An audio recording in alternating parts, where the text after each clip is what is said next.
Well, good morning and welcome to another beautiful day in Armenia, Colombia.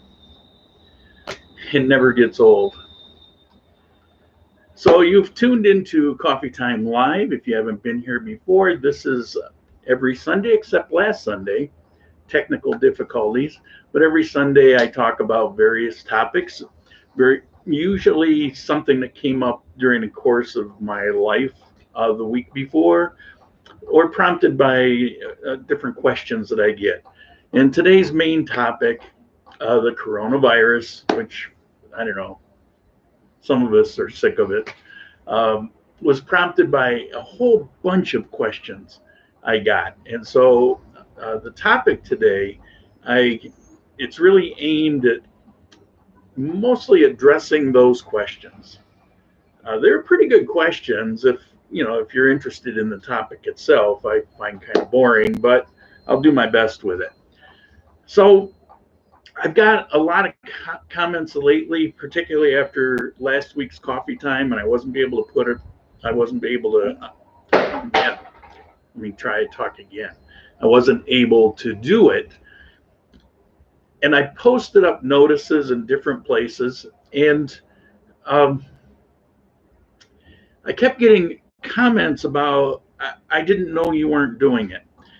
And I have to tell you, I keep reminding you, in order to get notifications, you have to be subscribed and you have to click the bell for notification. And even then, it's hit or miss. I mean, it's a YouTube issue. And they're trying to squeeze all the little guys out, and they just want to go with, big corporate entities.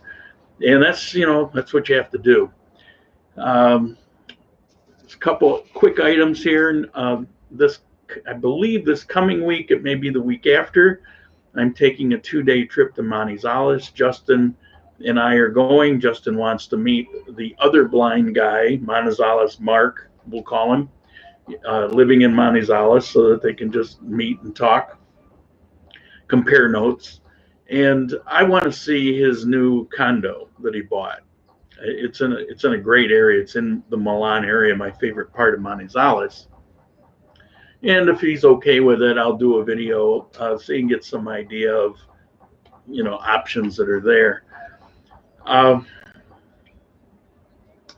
And Thursday, the video is going to be about retiring as an expat or moving to Colombia or Ecuador in your retirement mode. And it's going to be kind of almost a step-by-step how-to, the way I'm envisioning it now. I'm still putting it together. And what prompted me to do that video is I was watching TV the other night, and there's this new show, Picard. You may or may not know about it. Nobody's here to, talk to me about it. I just kind of stumbled across it, and I go, oh, that's interesting. Because I used to love the Next Generation Star Trek because the stories were so good, and the quality of it was so good. And so, this is awesome. So I'm watching it, and what becomes kind of a striking reality is how old and frail Picard is. I mean, he's so frail in his role that he has to hire a bodyguard because he just can't deal with anything or all his bones will break. And he was kind of like that with Next Generation, but at least it came across for the show as he was a tough guy. And, the frailty, his age and his frailty, I wasn't depressed about this, but I got to thinking about that situation. All my movie heroes died a long time ago, and all my music heroes are dead, or they look like they're dead. And it just got me thinking about retirement mode. And I've done bits and pieces. I've never done the kind of video I plan on doing. And if everything goes well, I'll have that up for Thursday. The laptop seems to be working right now, so hopefully it'll stay working. I just couldn't do anything last week. And last mention I'll make is, for those that are interested, I finally have merchandise. There's a link in the comments below. It's just a few lines down. It says merchandise, and there's a link there. It's up. It's functioning. There's a logo, and well, you'll see. There's a couple things there. I have some artwork that's going to go in and placement. The nice thing about it is, let's say you get a golf shirt and you put a logo on it, you can actually go in and edit that and put it wherever you want. I mean, you can put it on your back, you can put it on left side, right side, you can make it big and put it on the chest. So, before you buy something, you can do that. But what I really want to do is I want to have some coffee time things up. There's mugs in there. There's all kinds of stuff. So I want to have some coffee time mugs because I've been asked so much for those. And I've got to design something. A little mosca, a little fly there. Okay, on to the topic. So I'm going to go through some historical things, a few things that I didn't know, and I kind of found it, interesting within the realm of how interesting a virus can be. So I'm going to talk about that, and then I'm going to get to actually what's going on here in Colombia. Okay, first of all, one thing that surprised me is virtually all mutant strains have come out of China. And you go back and you look at all these different ones. I went back decades. I went back 4 decades. And something else that surprised me is the 1918 pandemic that killed so many millions of people, and they call it the Spanish flu, actually originated in China, and I had no idea. That really surprised me. And it's not to gang up on China. I've been to China. It's like everywhere. There's things to love about it, hate about it. But there's no denying that there's issues. I mean, if you think back over the decades of your life, the bird flu, avian flu, the swine flu, the MERS and the SARS, and all these different things, they all come up out of China. And there's a reason for it. And what is that reason? I mentioned this to somebody before I actually did some research, and I didn't get into any further conversation because if I don't know something, I don't really want to talk about it. And I certainly won't argue if I'm not sure. But I made a comment about the wet markets in China, and he had been to China, I had been to China, and he said, well, that's kind of a misconception and like that. And I get where he's coming from, and from his point of view, he wasn't necessarily wrong. However, where these flus are coming from is from these wet markets in China. Now, what is a wet market? Well, a wet market is kind of like the mercados here, like in Ecuador, the building that has meat section and it has fruits and vegetables, and in the US you have farmers markets. They're like that. In China, the difference between the whole world has wet markets, and the whole world doesn't seem to have this problem. But in China, they're absolutely huge, and there's so many of them. In Wuhan, for example, I learned, the exact number doesn't matter, but there's well over 200 of these wet markets just in Wuhan alone. Now you say, well, it's servicing millions of people. Well, that's true, but that's the point. It's condensing all of these things. Now, but if you go to Quito, you have markets, but you don't have over 200 of this style market. You've got, just a handful of particular ones. So that is kind of unique, to China.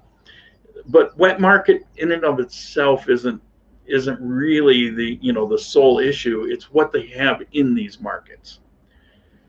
Okay, so if I go to a wet market in Cuenca, Ecuador, for example, I'm going to see some live chickens in cages because they sell them to people who come in there and, they sell eggs, and some of their chickens died, or maybe they ate a couple, and it's just part of the business.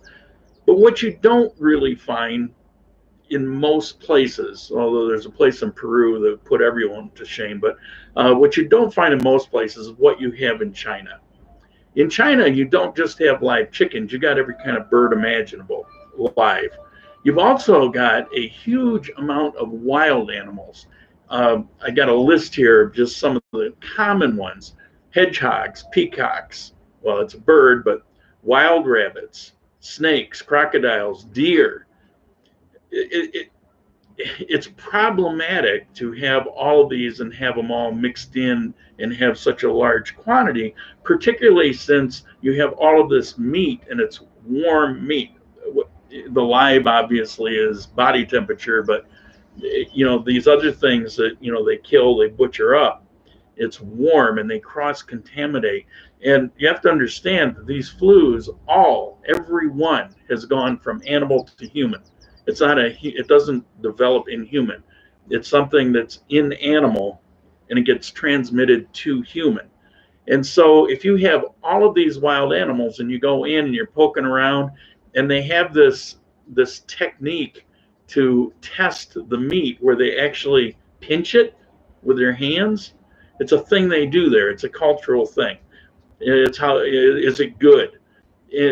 Some places will smell, some will just look, but there they pinch it. So how many people come along and they're pinching this chunk of meat that's sitting there? So all of these things are problematic. So you have the warm meat. The sanitary conditions are not the best, and I'll say some of the markets here in Colombia, the meat areas, I mean, even some of the supermarkets, I've talked about it in Ecuador, it's kind of an issue. It just kind of stinks. However, I will say that here, for example, I don't like the one in Olympica, but once a week I see them hose it down and bleach it, and they scrub it out, and it takes a few days before it starts to stink again. And most of the markets here are not like that at all, but you have some. But in China, because of the sheer volume, because they never really shut down the cleanings, they're not all that great. So the size of these markets, the sheer vast number of them, and what they have in these markets is just conducive to these viruses popping up. Think of another thing. What happens in China that doesn't really happen anywhere near the scale in the rest of the world? Well, I don't know if you remember a couple of years ago, but they had this massive chicken die-off. I mean, tens of millions of chickens died. And just this last year, you might have seen Trump was raving about his trade agreement and all they were going to buy because they're going to buy pork. I remember they were talking about all the pork that China needed, and they needed it because they had an epidemic there that killed off millions of these pigs. You don't see that to that scale in the rest of the world. And you say, but they have more population. Well, look at India. India has a huge population, and they're not having any of these problems. So there is a root cause to it. And as an aside, I wondered as I'm reading about this, looking it up, about if you've got millions and millions and millions, and I'm not exaggerating, pigs that die off from disease, how do you handle the carcasses? I mean, that's such a massive amount. How do you get rid of them? And how long are they exposed, and how long are they out there just rotting before they get them buried or whatever they're doing? And anyway, that's off topic. It was just a horrifying thought I had as I was looking through these. They don't really have any real standards. There's no improvement. I mean, the avian flu, at least going back at least 4 decades, we've been contending with the avian flu out of China. You would think at some point, and some were worse than others, where you've had millions of people die from avian flu. You would think at some point they would make some changes, but it doesn't seem to be happening. Okay, so that's the cause. That's some of the questions I was getting. So I'm not trying to beat up on China, but you gotta say what it is. Now, again, in Colombia, we have wet markets here, but they're small, they're few. They're not every day of the week. We've got supermarkets for that. Now, there's also regulations and permitting that takes place here. And in a video recently, I thought back, I was walking down an area, and there was this tienda, and there was a cage, and there were all these little peep chickens, about so big. Not quite fresh hatchlings, but certainly not full grown. And Huli was with me, and she poked her finger, and she's touching the beak, and I didn't think anything of it at the time, but it's things like that that that are open doors for this. I mean, we learned a long time ago you don't handle birds, because wild birds especially, because it can be an issue. But also there's sanitary requirements here, and I believe in Ecuador, in those mercados, I don't know if they're legal or not, but there's got to be requirements, even if it's just peer pressure. Uh, I prefer the ones here, but there I'm not going to. I mean, there's some very good ones. There are just a couple that I've been to I didn't like, but on the whole, I wouldn't have any problem with them. And viruses aren't coming up out of Colombia, and they're not coming up out of Ecuador, for example. In the U.S., I mentioned you've got farmers markets. Those are considered wet markets. You can buy meat in a lot of those, but they're also very regulated. They're kept clean, so they're certainly not an issue. So it's not just, well, it's a wet market issue. No, it's a Chinese wet market issue. And you would think Vietnam has a lot of similarities, but again, things don't seem to be coming up out of there. So, especially bats and snakes, yeah, that's also definitely. Now, spreading of the virus. There's a lot of misconceptions because of stats. One thing I learned, I'll tell you, the World Health Organization seemed to have the worst stats of everything. Looking at the CDC, seemed to be relatively consistent with other governmental agencies, but the World Health Organization had some pretty whacked out, exaggerated stats. I've come to the opinion that they're probably the least reliable source, but I looked at them, and I looked at some of the stuff I'm going to talk about here, but I take it with a grain of salt if it comes out of there. But one of the challenges in Colombia for a spreading of any virus is the culture. It's very sociable here. People walk in crowds. They come up and they kiss you on the cheek, and there's a lot of hugging and touching. And I mean, it's one of the beautiful things about it. But if it's a virus that's an issue, in the USA, they've certainly got an advantage. People are isolated. I mean, they go from their house, they get in their car, they drive to the store, they do what they got to do, they get back in their car, they drive back to their house. You don't have that kind of social interaction. It would be surprising if a stranger came up and started talking to you, where here you wouldn't give two thoughts about it. It just, yeah, it's going to happen.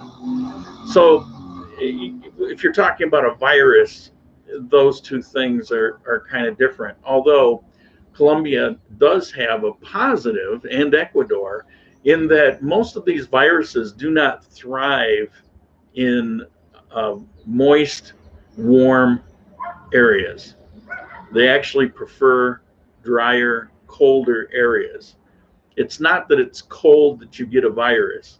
It's that the viruses actually thrive in those areas. You don't get a virus because it's cold, but the viruses are more likely to be there. And the virus season in the United States is from October to May, which really covers all the cold time. So they're partway through the season. So here's one of the big questions I got. Why is there such a panic about coronavirus? And I'll talk in a little bit about, is there a reason to be worried about Colombia? Well, what I figured out was the story about the coronavirus versus what is actually happening. They're two different things. The reason people are panicked about it is because the stories out there is that the death rate is so much higher than the flu. However, this year, the flu season in the United States, which has not come to a conclusion, and these stats I'm going to generalize because they're changing by the day. There's over 32 million people so far this flu season in the United States infected with the flu. which has actually gone into two different strains. There's two strains of the flu. So you get one, you could get the second one a couple weeks later. 32 million people, as compared to the 447 at last count of the coronavirus. 32 million people. 18,000 of those people, and counting, as of today, is probably more, over 20,000. But 18,000 of those people have died in the United States from the flu. 18,000. In the entire world, there's only about 3,600 people that have died from the coronavirus through a similar time span. So when you're looking at this, you're kind of reading it. It really puts this coronavirus in its place. But I'll get to the death rate thing here shortly. But I want to mention also one of the worst years in recent memory of the flu in the United States was in 2017. So we're just a couple of years removed from it. Over 160 million people had the flu that year, and over 70,000 people died from it. Now, this flu season, they're saying because of the second strain, that even though it's around 20,000 that are dead, they expect that it's probably going to end up by May about 50,000 people. So it won't be one of our worst years ever. But we're looking at, you know, the count of, as of this morning, 19 dead in the United States. You have people panicking and stock market crashing, and everybody, you know, you can't fly and you can't do all these things. Well, meanwhile, in the background, you've got tens of thousands of people dying from the flu that just has become acceptable because, hey, I guess that's what happens. You know, we're just kind of resigned to it. Corona worldwide, as of this morning, 107,000 reported cases, about 3,600 dead. But those numbers are coming out of the World Health Organization, and if you look at country by country, there's some real discrepancies. In the U.S., as of this morning, I looked, 447 have it, 19 have died from it. Okay, so again, why is the panic? What's going on with the death rate? Well, what happened was the World Health Organization put out a figure of 3.5% of the people that get this flu are dying. And that's when people began to panic, because if you look at the regular flu season, you have a percentage that's about 0.1% or less that die. And so if you look at 3.5%, they're saying, wow, that's, you know, that's exponentially greater chance to die. Except it's not. I mean, just do the numbers. You do the number. Take China out of the picture and do the numbers for the rest of the world. And what is the rate? 0.04%. So less than 0.5%.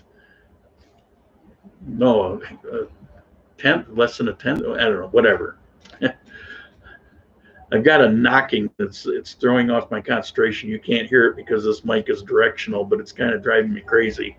So anyway, it's 0.04% of the death rate in the United States, and that's holding true through most of the world, through South Korea, Italy. We'll say most of the civilized world, that's holding true. Now, here in Colombia, let's get to Colombia. Oh, in Ecuador, as of this morning, I found there's 14 cases. None have died yet.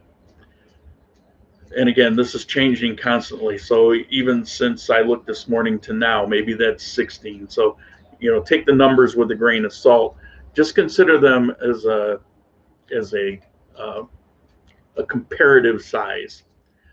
So here in Colombia, what's going on? Well, the first case was announced March 6th. And as of this morning, it's still the only case. It was a 19-year-old woman returning from Milan, Italy. And she lives in Bogota, so she returned to Bogota. And She returned actually February 26th, and it was before they started doing any airport testing. It's before they had closed flights. The U.S. actually did that before anybody else. But here in Colombia, they're kind of like the rest of the world. They were actually formulating their plans at the time. So she flew in, she flew in February 26th. And she didn't feel sick and go to a clinic until March 2nd. So those 6 days, it was a leap year, so those 6 days, or 6.5 days, or whenever she flew in, she was sick and was contagious. So she was on the airplane, she was walking through the airport, she went home, she's seeing her family, they're hugging, they're kissing, they're doing all of these things. Now, Colombia is pretty aggressive about this, and they're checking everybody at the airports for temperatures. They've actually they've shut off certain destinations. They're doing similar to what the U.S. is. But even at that, we have the one case, and they have yet to discover. Of course, that could change the next hour, but they've yet to discover that other people have actually caught it. It is contagious. It's pretty highly contagious, as the flu is highly contagious. And so, you're hearing it over and over again. Don't touch your face, and make sure you wash your hands, but wash your hands for at least 20 seconds, and you really want to use a helicopter.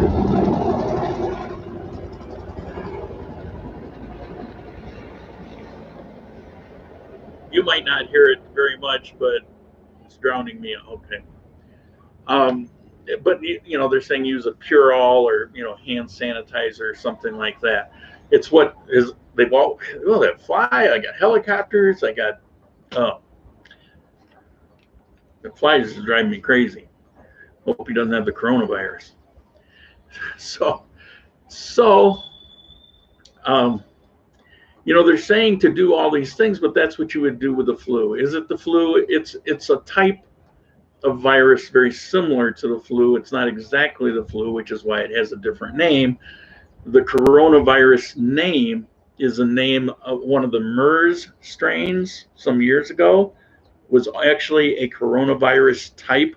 So they're classifications of viruses, but they're all similar to the flu, which is why you have similar symptoms.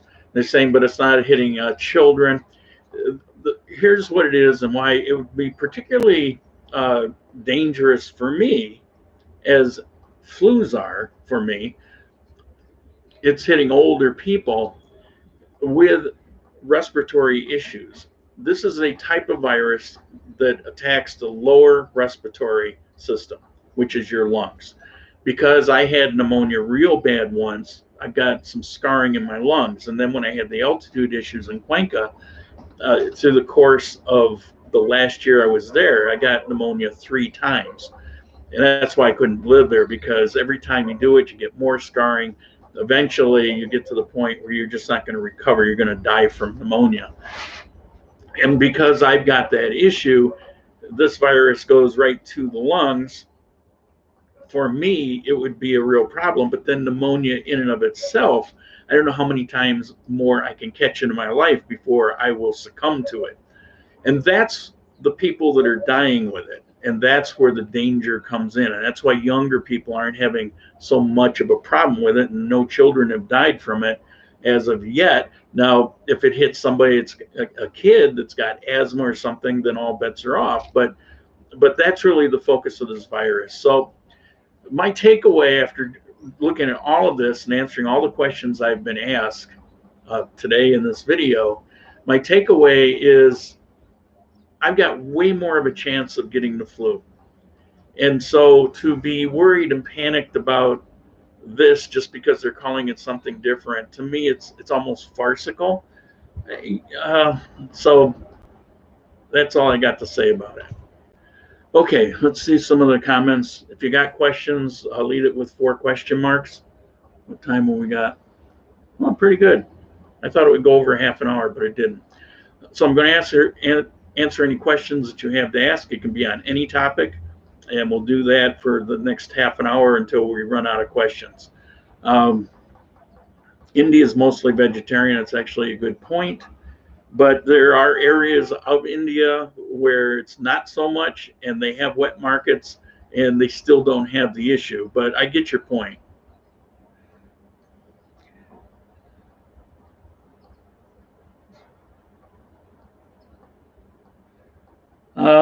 You can't believe in statistics, doctors, and politics. Use your common sense. Got to agree with that. When it comes to the statistics, my personal opinion is you can look at these things and take them as kind of a fuzzy ball of information. But as far as the exact, and there's so much variation, because I think the bottom line is people really don't know. And you know that there's some countries that are going to record better than other countries. There's some countries that don't even have a way to figure out, who's got what. So you got to take all that into account. They say, well, the world, there's 107,000 as of this morning. Could very well be 500,000. I mean, they wouldn't know, and I wouldn't be surprised if that's what it turned out to be. The flu, well, let's see what else we got. Less than 0.1% die from the flu. It's actually 0.00. There's 2 or 3 zeros to, yeah, so it's way less than 1.1%. And almost 3% die from the coronavirus. That's not true, and that's part of what I addressed here.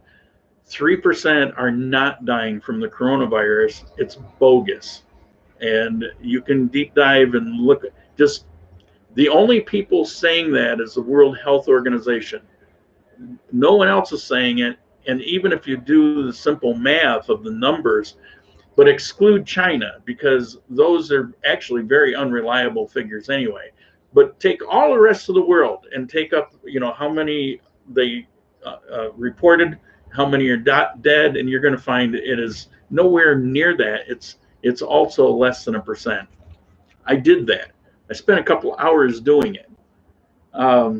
You're saying it because that's what you've been told, and I was told the same thing, and I went through all this and learned that what I thought, what you thought, is actually not true.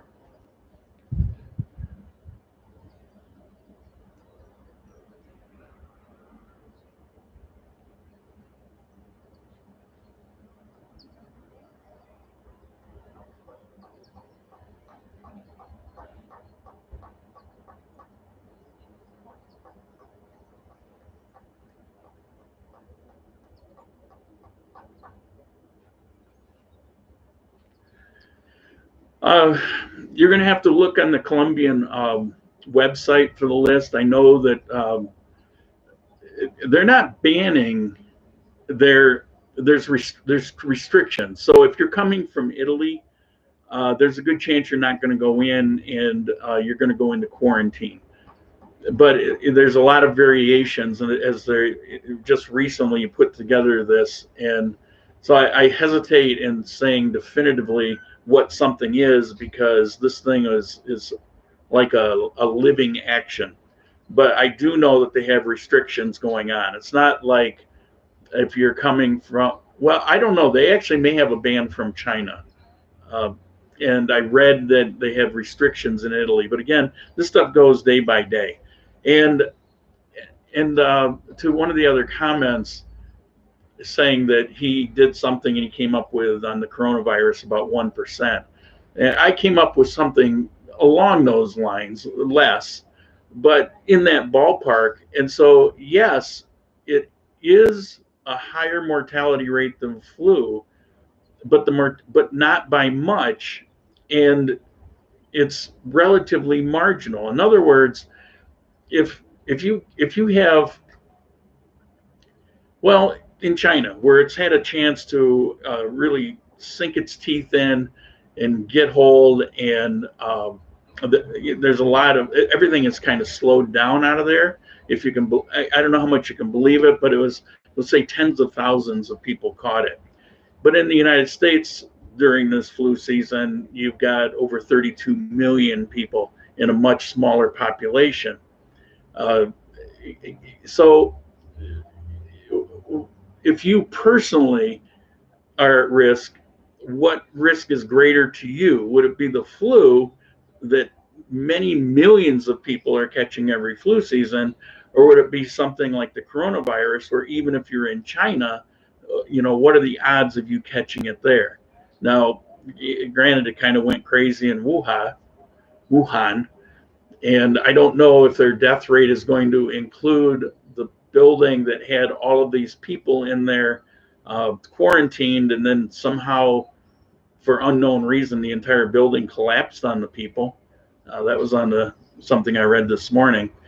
But the point is, if you look at at risks, you have risk flying in an airplane. Airplane can crash. You got risk riding in a bus. You got risk riding in a car. Everything has risk.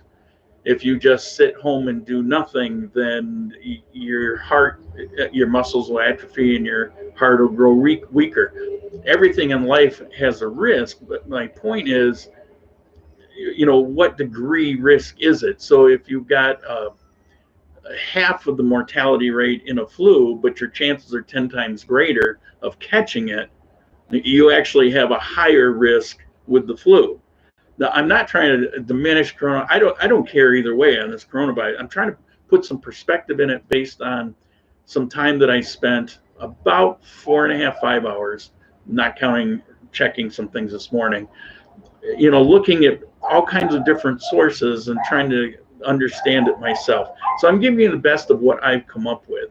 And I didn't go and look at just YouTube proclaimers or some famous doctor said this and that. I looked at things like the CDC and the Mayo Clinic and, legitimate places. And that's when I determined that the World Health Organization in the future I may look at, but I'll take it with a grain of salt.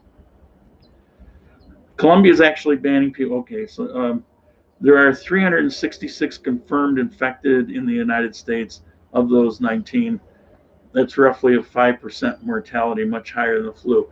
Actually, it's not 366. As of this morning, it's 447, and 19 have died, and that's not 5%. Go back and do your math. Sorry, I meant Florida, not the U.S. I'm confused there. The U.S. has done very limited testing, so that 5% rate is inaccurate. South Korea is much more useful example. All of these stats are marginal. The U.S. has plenty of testing going on. I know there were reports saying, but see, you have to kind of separate the political talk from the reality. You've got a lot of political talk. It's like, let's hate Trump, or we've got an election season, let's pile on. They're calling it the Trump virus and all. You got all that crap, and you have to set it aside, and you have to look at what's the reality. And the reality is, the United States and Korea were probably the two best places to have to deal with this. And the United States has actually so far done way better than most other places by far. But there's specific reasons for that. And probably the biggest thing was their early on travel ban from China, which bought some time to get the testing up to speed. But the thing is,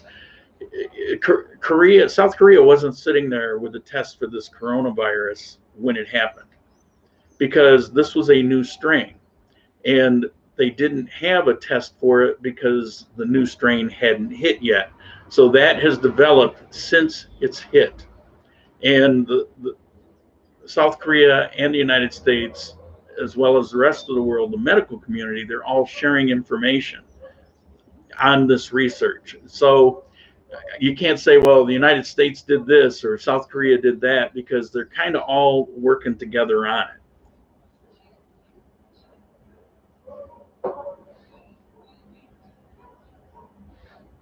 Anyone else think hand sanitizer is a waste of time and money? I don't know.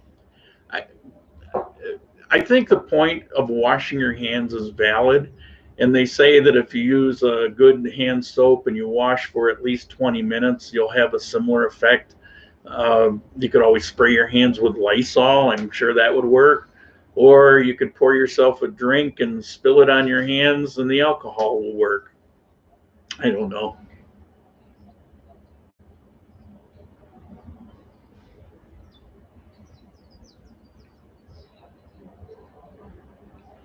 I saw a Facebook post recently about someone who was robbed in Armenia, but the perpetrators didn't go to jail. How is justice system in Armenia and in Colombia in general? Justice system is fine here. I honestly don't know what you're talking about. It could have happened, and there could be a reason. Maybe the guy was innocent. Um, I mean, I don't know. But as far as Facebook posts, you really have to take them with a grain of salt. I caught someone here in Armenia in a bold-faced lie with a post that kind of went crazy. He claimed that in a certain area that he was accosted by three vagrant Venezuelans, and they had him at knife point, and they stole his phone and wallet, and da da da da. It turns out it was not true. He made it up. He just made it up because I don't know, he wanted to post a go viral or something. And you run into that. You also get exaggerations. I had somebody recently tell me about something that happened here during the protests. When I looked into it, it was not what he was told. He wasn't here. He wasn't making the claim, but he said, I heard such and such, except what he heard wasn't true. So you really have to, you have to take it with a grain of salt. There's no authority behind that information. Anybody can post anything, and they do. Is it possible that somebody got robbed and went through the justice system and got off on a technicality? Yeah. Does that happen in the U.S.? Yeah. That happens everywhere, except where you have authoritarian governments that it doesn't matter. You know, they're going to hang you once they find you guilty, and they make that determination before the trial even starts. Yeah, you know, anything can happen, but no, I haven't heard about that at all. I usually hear about it. I've got Colombian friends. They whatever hot topic is out there, I usually get clued in on it, and I haven't heard that. As far as the justice system goes, the one thing you can take away from Colombia is you have some areas outlying where there is some corruption still that exists. I won't say here in I would never offer a cop a bribe in Armenia because you've got such a high risk of that backfiring on you and a very low risk of it actually working. But the justice system, for the most part, is reasonable. But the thing you have to remember is it's a libertarian society, and it's not a litigious society. So if they're going to default on the side of guilty and hang them or innocent and let them go, it's going to be innocent and let them go. That's going to win unless there's some very good specific on the guilty side. It's a cultural thing, and you see it in a lot of ways. So I would feel less in Ecuador. There was always the concern because there, if you're not Ecuadorian, you're guilty, and you don't have that here because it's a much more blended society.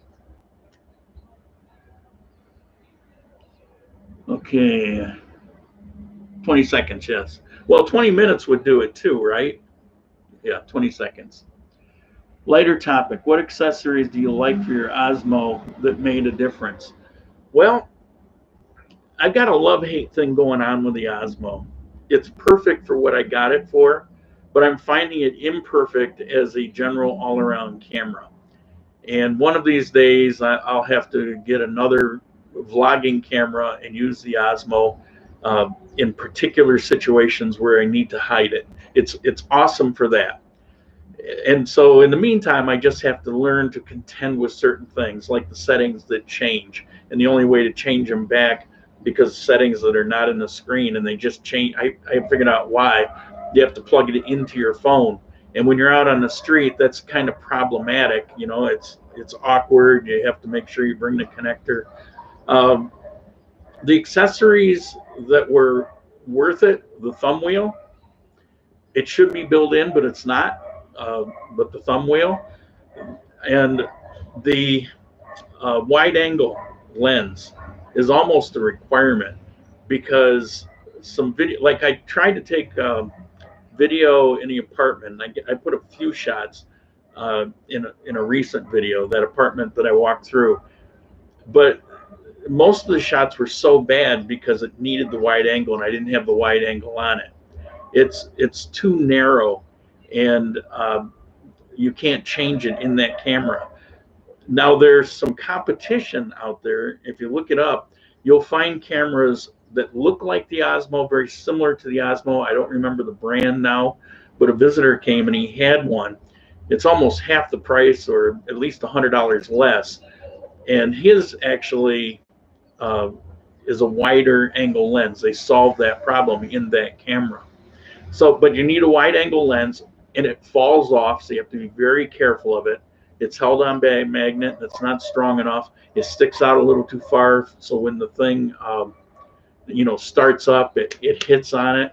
They did a software update, didn't cure it. Well, I don't want to go too deep in the weeds, but you need a case, a different case that will fit the thumb wheel, and you need the wide angle, and that's really the basic requirements. I got a lot of other things thinking it would help, but for various reasons, what solves one problem can create another problem, and so what's the point? Yeah, I wasted some money on the accessories, and if I were to do it over again, I would still get it, but I'd probably get the camera that the visitor had that was $100 less and didn't need a lot of these accessories. I'll bet the next edition of Osmo comes out and these things will be corrected, and then you can go spend another $450. Okay.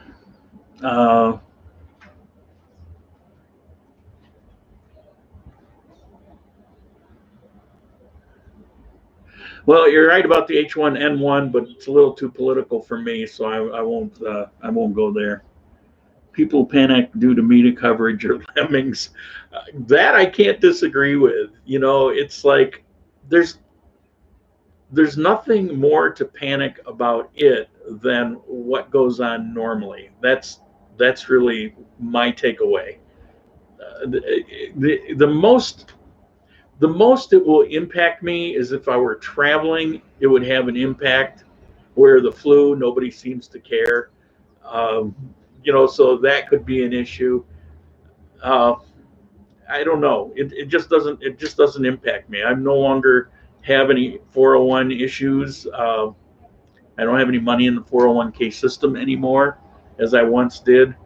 But even then, just don't panic, because it's going to go right back up. The only reason it's dropped is this coronavirus thing, and in a month or two, it's going to go back up to breaking records again. I like beer as a cleanser. Yeah, that's pretty good. You can stop pneumonia, bronchitis, flu, coughing. In the worst cases, only a few hours. Need to mix hydrogen peroxide with water and drink it on an empty stomach and eat nothing for it. Yeah, okay, that's good. Tech always gets better and cheaper. You're absolutely right. And so whatever you buy tomorrow is going to become obsolete.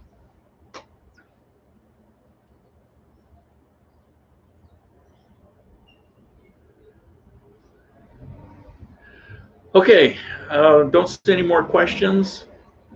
We've got a little more time scheduled, so if you have any questions in general, put 4 question marks in the question, and I'll answer it. If I don't get anything here in the next minute or so, then we'll just kind of sign off.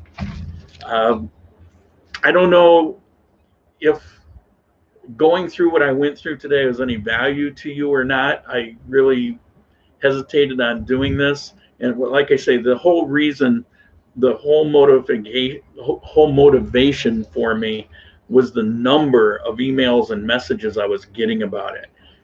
You know, a lot of them, it's like, why are people panicking over it? Why is it? I was planning on coming to Colombia. Is it safe to come to Colombia? Will I get sicker there? You know, things like that. And there was a lot of misunderstanding, including with me.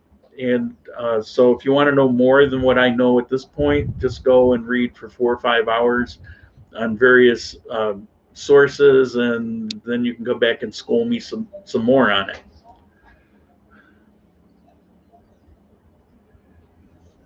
Do you have to book time with YouTube?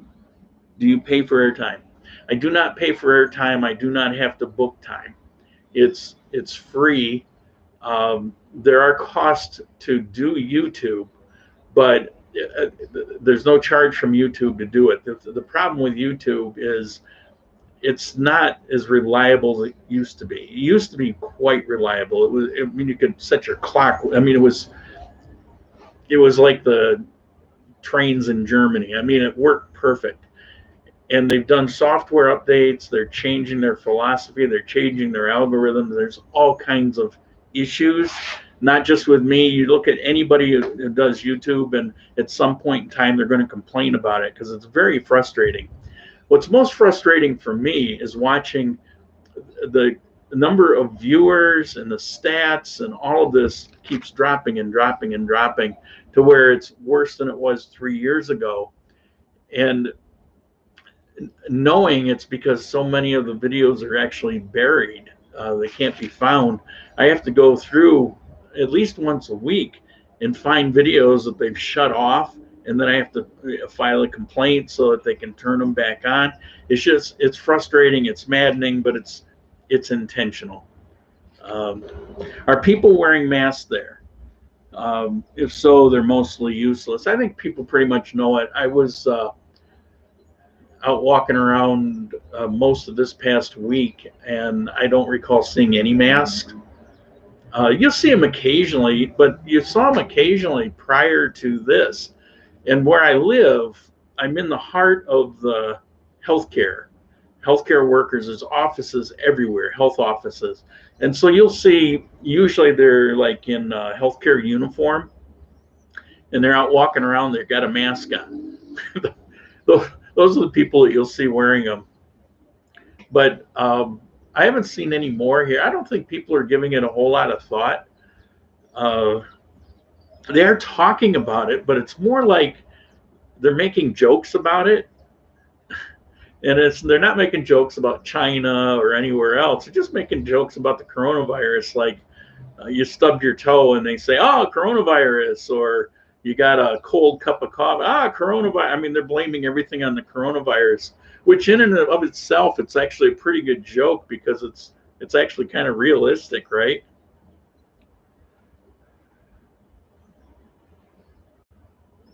Okay, is that it? Are we done for the day? Sorry about last week. Couldn't help it.